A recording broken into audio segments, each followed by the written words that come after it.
My job entails basically putting surface mount components on a circuit board, picks the part up, brings it across and places it nice and easy on the board with no moving it around with smudging anything. I've got a level 2 and level 3 BTEC, 2 City and Guilds. Well, vocational qualifications in the electronics industry are vital. There's a massive skill shortage in this sector, and it's young people like Stefano that we need to attract into the industry.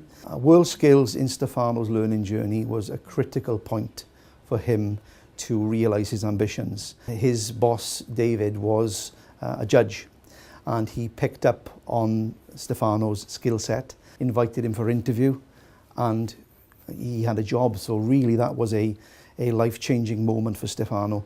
I see myself in 5 years' time maybe running this department, you know, as a manager or general manager for this department and stuff. So